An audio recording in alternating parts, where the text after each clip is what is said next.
Our attention is also drawn to a standard newspaper publication dated 4th of February 2026, page 32, highlighting the purported changes of Azimio la Umoja One Kenya Alliance political party officials. The notice serves to inform the public of the intended changes and guides the public to visit the following Azimio la Umoja One Kenya Coalition party address for more information. We have shared the link, which is www.azimiolaumojakenya.co.ke. Upon visiting the listed website, the URL was found to be dysfunctional and non-existent.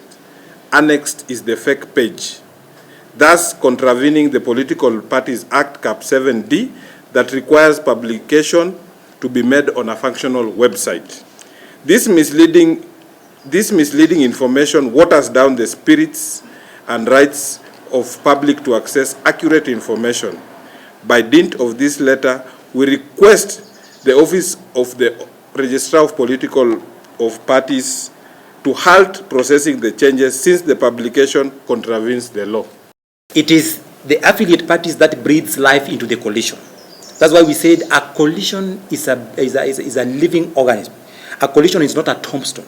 Therefore, we expect that even after the death of our former Prime Minister, Raila Amolo Odinga, it could have been courteous enough of His Excellency the President at least to call the affiliate political parties to have a meeting and ensure that how do we have continuity after his demise.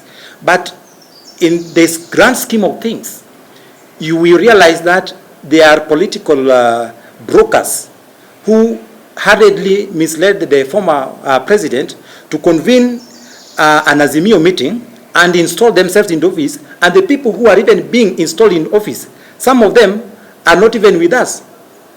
For instance, how do you pick Karoli Omondi to be the Secretary General of Azimio la Umoja, knowing pretty well that Karoli's party is soon getting into marriage or into bed with our opponents, with our competitors? That in itself is clearly showing that someone is after Azimio's soul. We are upheld as Azimio la Umoja One Kenya Coalition political party affiliates that this is amounting to political deceit camouflaged as democracy from our coalition partners who clandestinely and unprocedurally held a purported Azimio meeting and deliberated on the coalition affairs, among them filling the vacant positions and removal of officials from both the National Executive Committee and the Council, among other issues.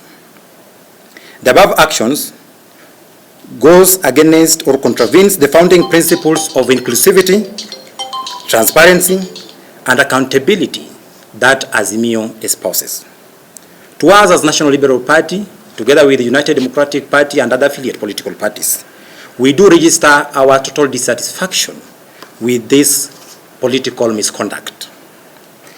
It is indeed a total betrayal to the true ideals that the late Prime Minister Raila Amolo Odinga stood for. Raila Amolo Odinga stood for inclusivity, and he stood for oneness, and he stood for consultation. In light of the aforementioned, we the undersigned founding Azimio la Umoja One Kenya Coalition political party affiliates reject in totality the resolutions submitted to the Office of the Registrar of Political Parties, and we caution the Registrar of Political Parties to desist and stop or halt the processing of the said changes because we term them illegal, null, and void, because the meeting that was conducted to install the purported officials in office was entirely unprocedural. Failure to which we shall undertake to seek legal redress in a competent court of law.